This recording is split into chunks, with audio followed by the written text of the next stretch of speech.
हरियाणा की हर अपडेट के लिए बेल आइकन दबाएं और सब्सक्राइब करें STV हरियाणा न्यूज। आकाश से पुष्प वर्षा हो रही है और इधर परेड के 2IC द्वितीय कमान मेजर जनरल आलोक कक्कड़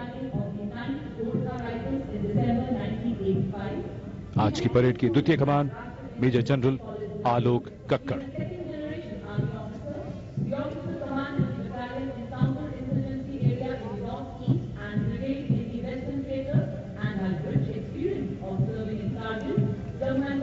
सभी सपना देखते हैं कि कुछ ऐसा कर जाएं कि दुनिया याद रखे, और राजपथ पर अब वो वीर हैं जिन्होंने ऐसा कर दिखाया। ये साधारण से असाधारण बन गए। परमवीर चक्र से सम्मानित सूबेदार major Yogendra Singh Yadav,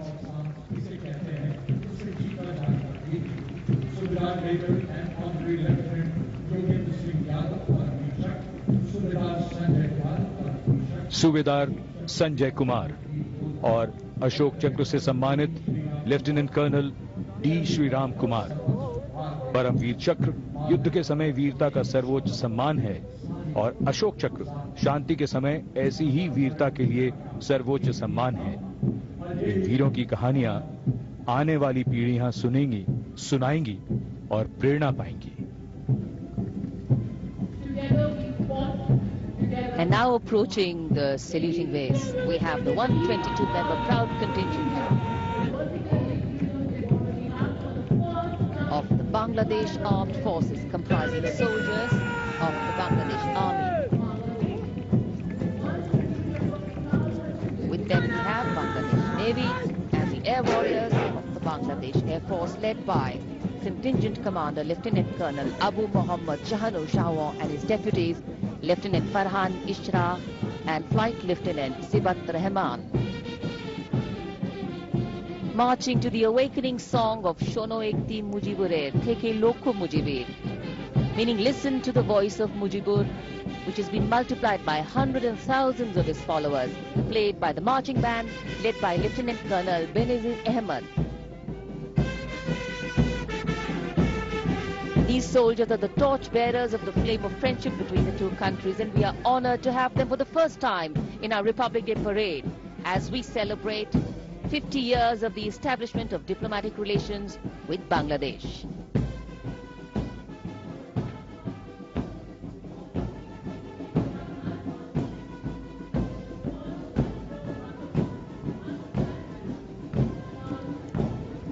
And this is the first contingent in the uniform of the erstwhile Gwalior Lancers, the 61 Cavalry, led by Captain Dipanshu Shiran.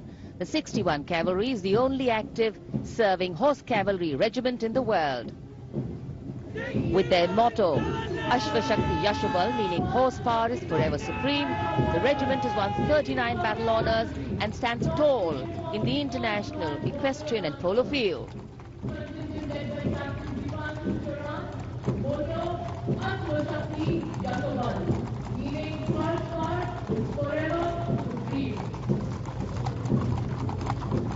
They are the mighty lancers of India, the descendants of the Sion Martial bloodline, masters of sword and stead. The banderols fluttering inside the flash of death gold, the perpetual posture of the cavalry. The velvety grey Rajpath, witness and host to a beautiful parade.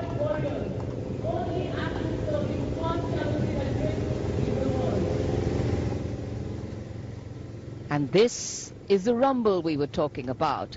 The first column in the mechanized columns, the main battle tank of the Indian Army, T-90 Bhishma, commanded by Captain Karamveer Singh Bhangu of 54 Armored Regiment.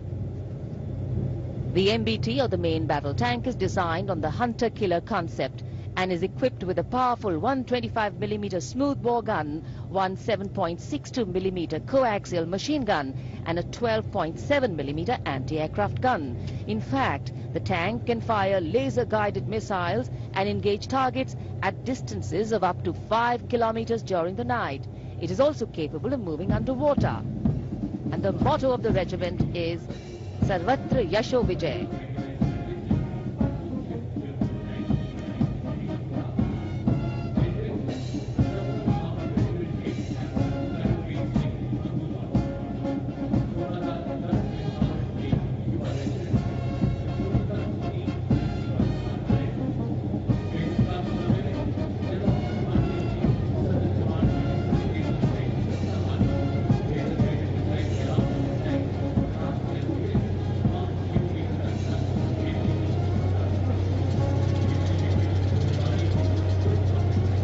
Past the saluting base, the detachment of the Infantry Combat Vehicle BMP-2, Sarak, led by Captain Akshay Rastogi of the 3rd Battalion Brigade of the Guards, 1st Rajputana Rifles.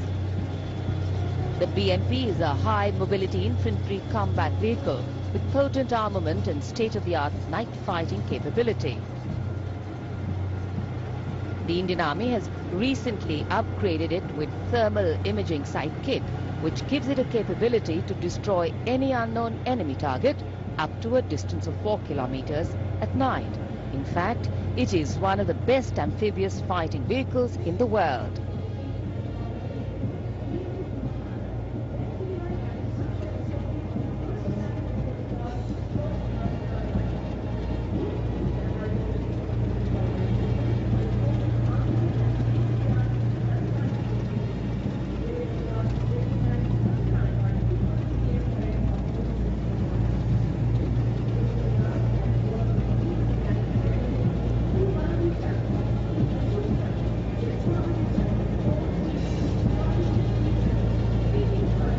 Rajpath पर देश की सैन्य शक्ति का प्रदर्शन। ICV बीएमपी-2 सलामी मंच के सामने से गुजरते हुए उपस्थित जनसमूह को रोमांचित करते हुए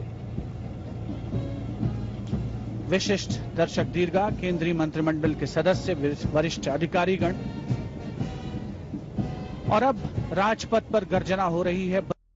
शहीद देश को आजादी दिलाने के लिए काम आए।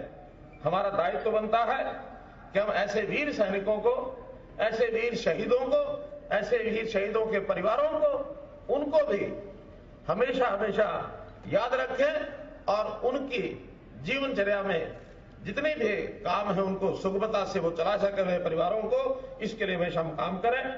हमने इसके लिए हरियाणा में जो हमारे सैनिकों की विधवाएं हैं उनकी पेंशन को बढ़ा करके 25,000 रुपया किया। हमारे ऐसे परिवार जो वीर सैनिकों के, शहीदों के परिवार, उनके आश्रितों में से नौकरी देने के काम शुरू किया। 332 नौकरियां हमने पिछले 6 साल के अंदर दी हैं।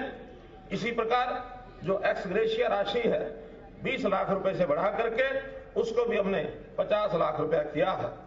हमारा दायित्व बनता है कि हमने उन वीर सैनिकों के जो स्वप्न थे उनके स्वप्नों का भारत बनाने के लिए बहुत से काम हम आगे करें।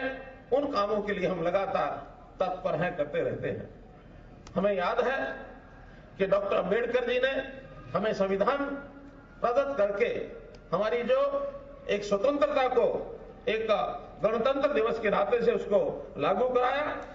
इसी प्रकार देश को भौगोलिक स्वतंत्रता दिलाने के लिए सरदार वल्लभ भाई पटेल, उन्होंने देश की 565 रियासतों को एक किया और भौगोलिक दृष्टि से इस देश को एक संगठित मजबूत गणतंत्र के रूप में आगे बढ़ाया। लेकिन देश की अखंडता में कुछ कमियां शेष रही। उस समय की कमियों को पूरा दूर करने के लिए हमारे देश के वर्तमान प्रधानमंत्री श्री नरेंद्र मोदी जी लगातार प्रयास कर रहे हैं और मैं इस बात से संतुष्ट हूं। मैं उनको बधाई देता हूं कि उन्होंने धारा 370 जैसी धाराओं को, 35A धाराओं को निरर्थक करके, इनको हटा करके और जम्मू कश्मीर जैसे प्रांत को इस देश का अभिन्न अंग बनाया। ये इसके लिए वो बधाई के पात्र हैं। हम लोग वर्तमान में एक ऐसे दौर में निकल रहे हैं। ये दौर पिछले वर्ष का बहुत कठिन दौर, कोरोना का दौर, कोविड-19 के नाम से न केवल ये देश बल्कि दुनिया में हम इसमें से निकले हैं। एक कठिन वर्ष हमारे लिए रहा है, फिर भी हम उस दौर में से सफलतापूर्वक बाहर निकल आए हैं। कोविड के दौर से बाहर निकलते हुए एक विशेष बात कि भारत देश ने दुनिया के अंदर एक उल्लेखनीय जो काम किया हमारे वैज्ञानिकों ने कि एक स्वदेशी वैक्सीन ये तैयार की है, और इस 2 प्रकार की जो वैक्सीन तैयार हुई है वो अपने देश में नागरिकों को बहुत तेजी से लगाई जा रही है। दुनिया में इस तेजी से काम कहीं भी नहीं हुआ है।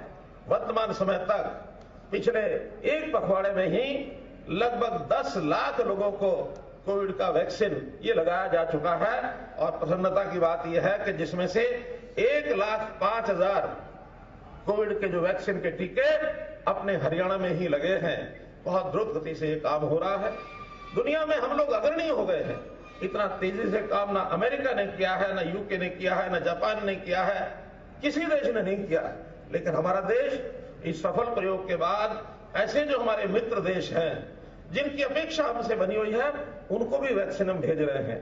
ये काम बहुत सफलतापूर्वक चाहे देश में हो चाहे हरियाणा में हो, इसको हमने किया है। मित्रों, हमने 2014 में हरियाणा के अंदर अपनी सरकार बनाई। अब दूसरा जो पारी है इसकी में भी हमने अपनी सरकार बनाई है, और हम लोग लगातार सरकार बनाने के बाद सत्ता को कोई भोगने के लिए नहीं बल्कि सत्ता को सेवा का माध्यम ये हम बनाने के लिए आगे आए हैं। और हरियाणा सरकार पिछले 6 वर्ष से जिस प्रकार से काम कर रही है, इसमें हमने एक बहुत ही मौन आंदोलन, साइलेंट रेवोल्यूशन के नाते से बहुत सी चीजों की बदल की है। और ये बदल कभी भी आज से पहले सरकारें नहीं कर पाई। इच्छा रखी होगी लेकिन सफलता नहीं मिली। हम लगातार इसमें सफलता प्राप्त कर रहे हैं। हमने बहुत से ऐसे काम किए हैं जीवन को बहुत एकदम परिवर्तन करने के लिए, खास करके भ्रष्टाचार के ऊपर हमने जोर किया। व्यवस्थाएं हमने बदली हैं, उसमें नए नए काम भी, नए नए आयाम भी हमने खड़े किए हैं। स्वास्थ्य सेवाओं में हमने जितने काम किए उल्लेखनीय हैं। हमने अपने इस समय में 4 मेडिकल कॉलेज भिवानी, जींद, गुरुग्राम और नारनौल में कोरियावास 4 नए मेडिकल कॉलेज की स्थापना की है, जिससे हमारा जो लक्ष्य है कि 1000 जनसंख्या के प्रति 1 डॉक्टर अर्थात 27,000 डॉक्टर हमारे पास होने चाहिए, उस ओर हम आगे बढ़ रहे हैं। जो मेडिकल कॉलेज की सीटें 2014 में लगभग प्रतिवर्ष 750 डॉक्टर्स को एडमिशन मिलता था, आज वो 1750 को मिलने लग गया है। हमारा टारगेट 2000 से ऊपर डॉक्टर प्रतिवर्ष हमारे बेड़े में शामिल हों, ये हमने किया है। इसी प्रकार प्रधानमंत्री नरेंद्र मोदी जी ने आयुष्मान भारत के अंतर्गत जो योजना बनाई कि 5 लाख रुपए का हर गरीब परिवार के लिए एक जीवन बीमा, स्वास्थ्य जीवन बीमा एक प्रकार का वो हमने कराया है। आज गरीबों को बहुत बड़े सहायता सुविधा उसमें मिल रही है। सामाजिक दृष्टि से जो हमारी सामाजिक सुरक्षा पेंशन है उसको भी लगातार हम बढ़ा रहे हैं। कोविड के दिनों में भले ही आर्थिक स्थिति हमारी किसी प्रकार की रही हो, लेकिन हमने किसी प्रकार कर्मचारियों का कोई वेतन अथवा पेंशन अथवा अन्य ऐसे विषयों पर कोई कटौती नहीं की है। लगातार हम उसमें काम करते रहे हैं। हम लोगों ने युवाओं के लिए जो काम किए हैं, युवाओं की शिक्षा हो, युवाओं का कौशल हो, युवाओं की नौकरियां हो, लगातार हम काम कर रहे हैं। पिछले 5 वर्ष में 6 वर्ष में 80,000 सरकारी नौकरियां हमने युवाओं को दिलाई हैं। जो लोग पढ़ लिख करके नौकरियां प्राप्त नहीं कर पा रहे थे, उनके लिए भी सक्षम युवा नाम से कार्यक्रम शुरू किया। 1,10,000 युवाओं को उसके माध्यम से 3 वर्ष का ये 100 घंटे का काम ये हमने देना का प्रारंभ किया, ताकि वो अपने जीवन में धीरे धीरे प्रशिक्षण प्राप्त करके वो आगे बढ़ सके। मित्रों, ग्रुप सी और डी की नौकरियां बहुत सुलभ कर दी हैं। अभी एक बार रजिस्ट्रेशन करने के बाद एक ही फीस में लगातार 3 वर्ष तक वो कितने ही एग्जाम उसमें अपीयर हो सकते हैं। उनको बार बार फीस भरने के लिए आवश्यकता नहीं है। ग्रुप सी और डी के इंटरव्यू हमने समाप्त कर दिए हैं। एक बार की परीक्षा में जो भी सेंट्रल एलिजिबिलिटी टेस्ट के माध्यम से योग्यता होगी, उसमें ग्रुप डी के लोगों को अपनी बारी से नौकरी मिलती रहेगी। केवल ग्रुप सी के लिए विभाग के अनुसार एक अलग से और परीक्षा पास करनी पड़ेगी।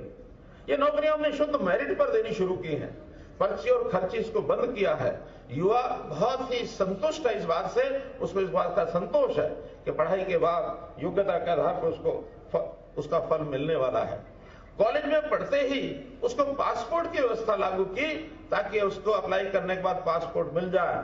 इस वर्ष में 6,800 विद्यार्थियों ने अपनी पढ़ाई के साथ ही डिग्री प्राप्त करने के साथ उसको पासपोर्ट मिला है ताकि उसको आगे चल करके किसी प्रकार की कोई कठिनाई ना आए।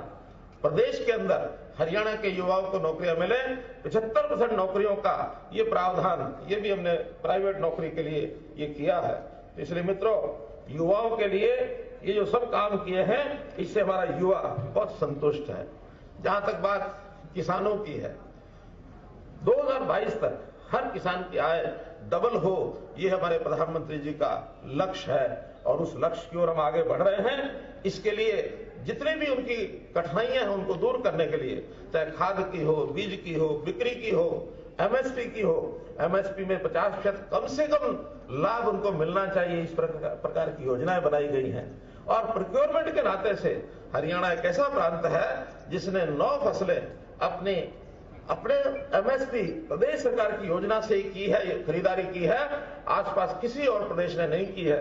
गेहूं धान के अलावा चाहे बाजरा हो, कपास हो, चाहे मक्का हो, इन सब, मूंगफली हो, मूंग हो, इस प्रकार की फसलों को भी एमएसपी पर हमने खरीदना शुरू किया है।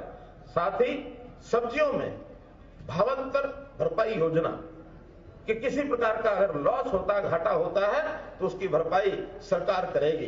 बीमा में जहां प्रधानमंत्री फसल बीमा योजना लागू की गई, वैसे ही मुख्यमंत्री बागवानी बीमा योजना, इसको हमने लागू किया है ताकि सस्ती दरों पर, प्रीमियम पर उसको बीमा करवाने का ये मौका मिल जाए। इसी प्रकार एमएसपी यानी प्रोक्योरमेंट के बाद किसान के खातों में सीधी पेमेंट जाए, ये भी हमने लगभग 50% किसानों को इस बार सीधी पेमेंट की है। जितने उनकी सब्सिडीज हैं, बेनिफिशियरीज जो हैं, उनको सीधा उनके खाते में डीबीटी के पैसे भेजने शुरू किए हैं। किसान को बहुत सुविधा हुई है, सहूलत हुई है, उसके खाते में लाखों रुपया जाने का जो क्रम पहली बार उसने देखा है, किसान इससे बहुत संतुष्ट है। अपनी जमीनों की रजिस्ट्रियां, ये भी एक दुविधा हमेशा बनी रहती थी और इसको हमने ऑनलाइन डिजिटल तरीके से करने के बाद, चाहे वो खेती की जमीन हो अथवा अन्य प्रॉपर्टी हो, इसकी बिक्री बहुत सुविधाजनक तरीके से की है। जो भ्रष्टाचार इन चीजों में होता था, उसको हमने बंद किया है। जहां किसान क्रेडिट कार्ड की सुविधा किसान को होती है बैंक से लोन लेने में, वहीं हमने पशुधन क्रेडिट कार्ड, इसकी भी सुविधा उपलब्ध कराई है। पशुधन बीमा योजना, ये भी हमने कराया है ताकि पशुओं जो उनका लॉस होता है, उस बीमा योजना में कोई लाभ सके।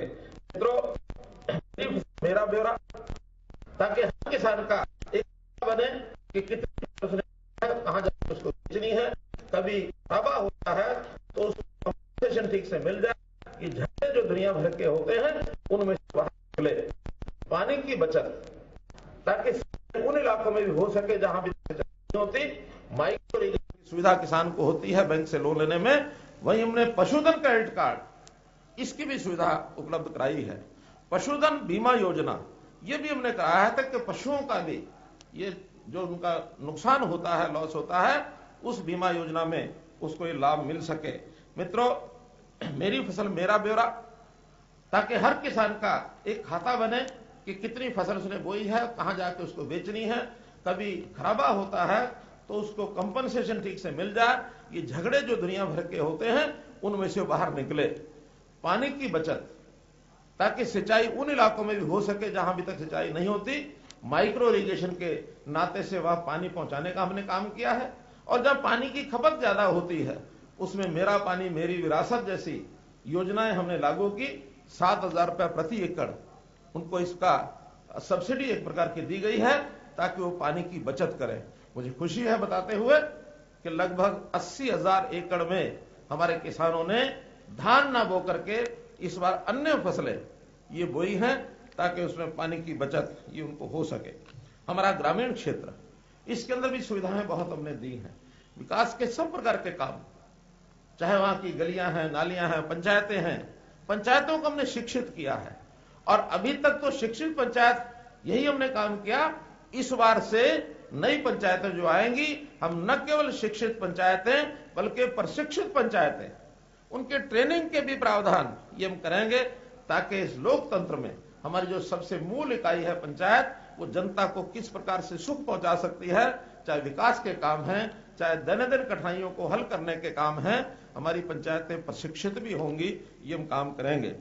बिजली हमने 24 घंटे ये देने का वायदा किया था, आज तक कोई मुख्यमंत्री इसको पूरा नहीं कर सका। मुझे बताते हुए खुशी है कि आज 26 जनवरी के दिन जो अभी पिछला 5000 गांव का जो हमारा 24 घंटे बिजली जा रही थी, आज से 223 गांव में और 24 घंटे बिजली हमने शुरू कर दी है। तो ये 5223 गांव आज से हो गए हैं। अभी 1500 गांव ऐसे हैं जहां 16 घंटे, 18 घंटे, 21 घंटे बिजली मिलती है। बहुत जल्दी उनको भी 24 घंटे की उस मुख्य धारा में हम लेकर के आएंगे। गांव में हमने ग्राम सचिवालय बनाए, एक ही स्थान पर गांव का प्रशासन वहां से शुरू हो, चाहे वहां का पटवारी है, चाहे वहां का ग्राम सचिव है, सरपंच है, अथवा वहां जितनी भी सेवाएं गांव में सरकारी मिलती हैं, एक ही स्थान से उनको मिलनी प्रारंभ हो। ग्राम दर्शन नाम से हमने पोर्टल बनाया है ताकि किसी गांव के युवक को, किसी भी नागरिक को अपने गांव के बारे में जो जानकारियां लेनी है वो ग्राम दर्शन पोर्टल से ले सकता है। कोई अपनी डिमांड है, विकास की बात है, कोई शिकायत है, ग्राम दर्शन पोर्टल में हर गांव की अलग से वेबसाइट बनाई गई है और सभी विभाग उसी ग्राम दर्शन पोर्टल में से अपनी जानकारियां लेकर के और आगे के लिए वो काम करेंगे।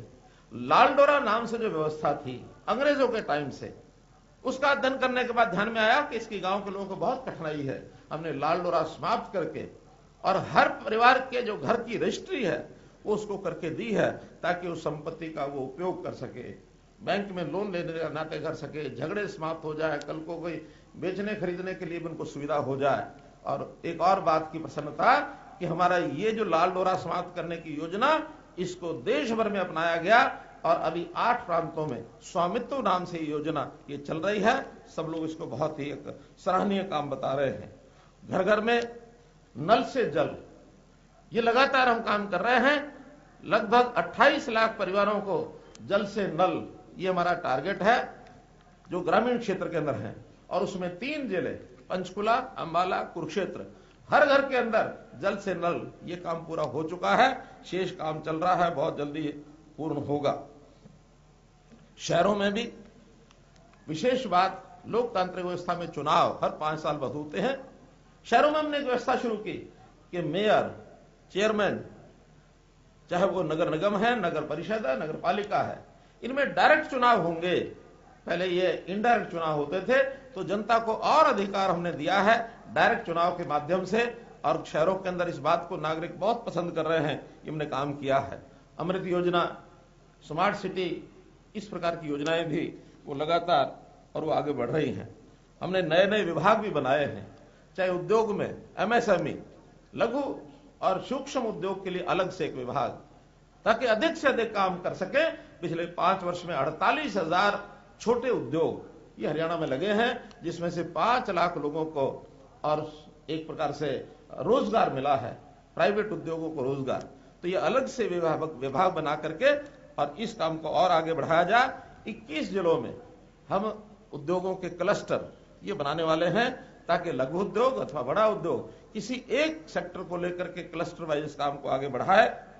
इसी प्रकार नागरिक संसाधन सूचना विभाग ये हमने बनाया कि हर नागरिक, हर परिवार उसकी एक एक सूचना हम प्राप्त करें, ताकि हर नागरिक और हर परिवार को क्या चीज की आवश्यकता है, कैसे उसको सुखी बनाया जा सकता है, कैसे उसकी इनकम बढ़ाई जा सकती है, कैसे शिक्षा का प्रसार कर सकते हैं, कैसे उसके रोजगार की हम चिंता कर सकते हैं, कैसे उसके मकान की चिंता कर सकते हैं। हर बात की जानकारी इस विभाग के द्वारा एकत्र की जाएगी ताकि लोगों को उसका लाभ दें। इसी प्रकार से विदेशों के साथ संबंध सीधा प्रदेश का बने, विदेश सहयोग विभाग, फॉरेन कोऑपरेशन डिपार्टमेंट ये हमने बनाया है ताकि हम अपने प्रदेश की बनी हुई वस्तुओं का एक्सपोर्ट भी कर सकें। हमारे लोग विदेशों में जाएंगे, विदेशों से यहां आएंगे तो उनके साथ एक अच्छे संबंध बने, युवकों को रोजगार के नाते भी विदेशों की सहूलत ये अधिक से अधिक मिले। शिक्षा में हमने आमूलचूल परिवर्तन किए हैं। आंगनबाड़ियों की जगह प्लेवेल स्कूल बनाने की हमने प्रारंभ यानी सार्थक पहल शुरू की है कि छोटे बच्चों को भी एक प्रारंभिक शिक्षा, नई शिक्षा नीति जो बनी है उसको हमने लागू करना शुरू किया है। और ऐसे ही संस्कृति मॉडल स्कूल प्राइमरी अथवा सेकेंडरी लेवल पर ये हमने शुरू किए हैं ताकि प्राइवेट स्कूलों का भी मुकाबला करने के लिए हमारे संस्कृति मॉडल स्कूल ये आगे आए और बहुत अच्छा इसका हमको लाभ हो रहा है। सुपर 100 इसके 4 सेंटर खोले हैं ताकि गरीब विद्यार्थी उनको कंपटीशन के लिए, अच्छी पढ़ाई के लिए ट्यूशन नहीं दे सकते, तो इसलिए सुपर 100 ऐसे विद्यार्थियों के लिए जो अच्छी योग्यता रखने वाले हैं।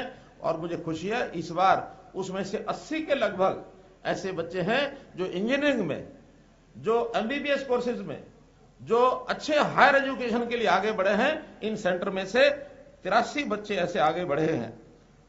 नए कॉलेज 67 नए कॉलेज खोले हैं, जिसमें से आधे से अधिक केवल महिलाओं के कॉलेज हैं।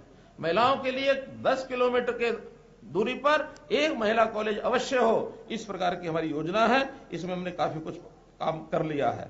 इसी प्रकार हमने यूनिवर्सिटीज नई बनाई हैं। स्किल यूनिवर्सिटी एक विशेष कोर्सेज के लिए गुरुग्राम में हमने एक अलग से यूनिवर्सिटी बनाई है।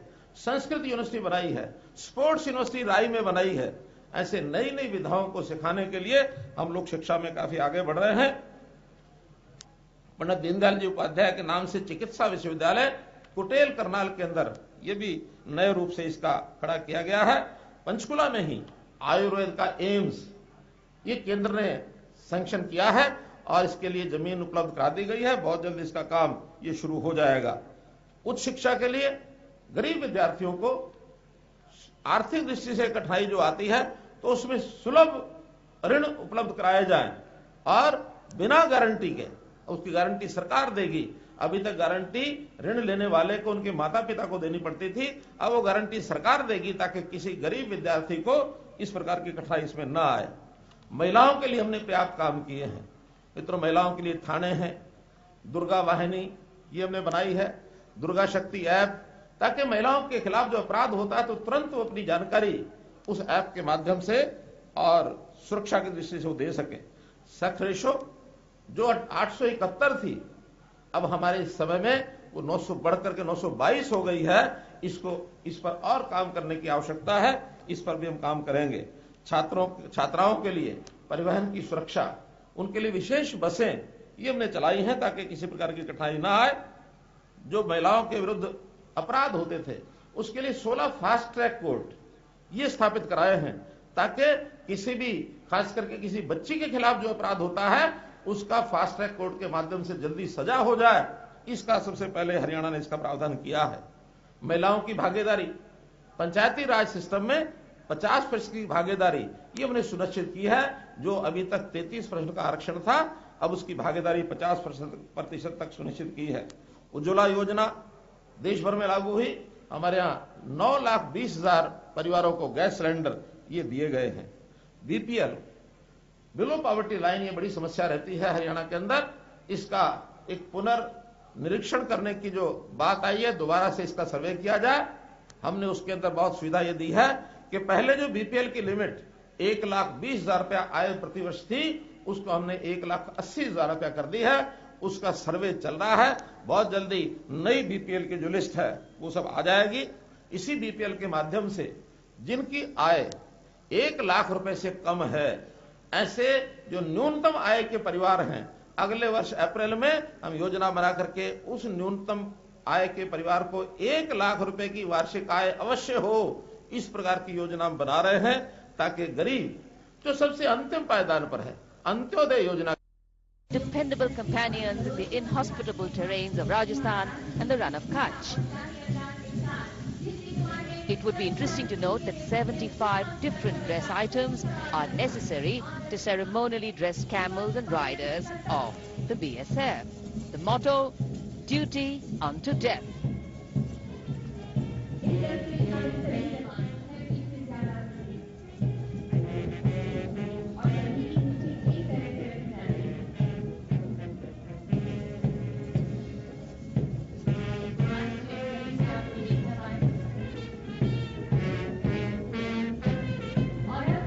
राजपथ पर सीमा सुरक्षा बल के ऊंट दस्ते के बाद अब बारी है सीमा सुरक्षा बल के ही कैमल बैंड। दुनिया में अपनी तरीके के अनोखे इस दस्ते का नेतृत्व कर रहे हैं band master sub inspector Bodhraj.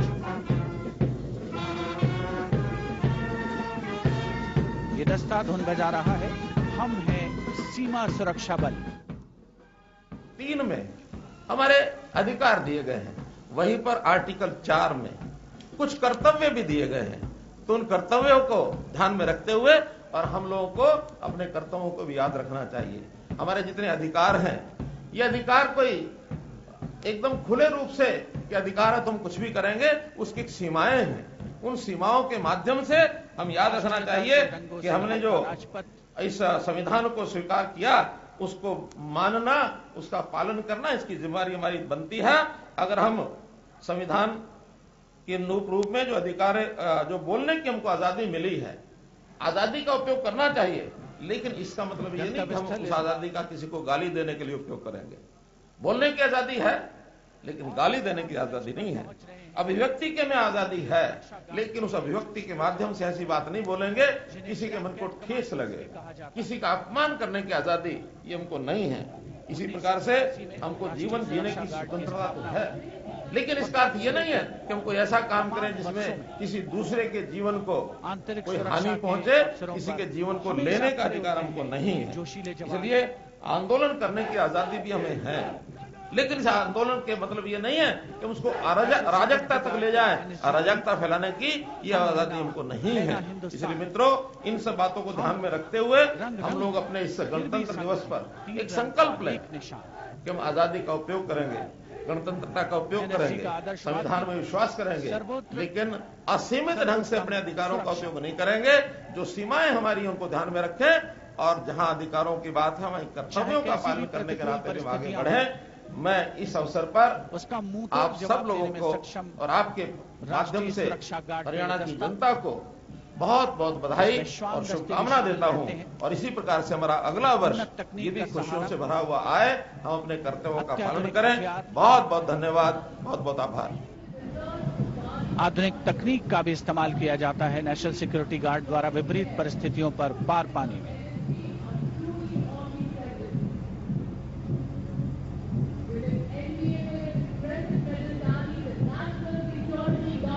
देश प्रेम के रंगों से ओतप्रोत राजपथ पर गुजरती हुई गणतंत्र दिवस की भव्य परेड।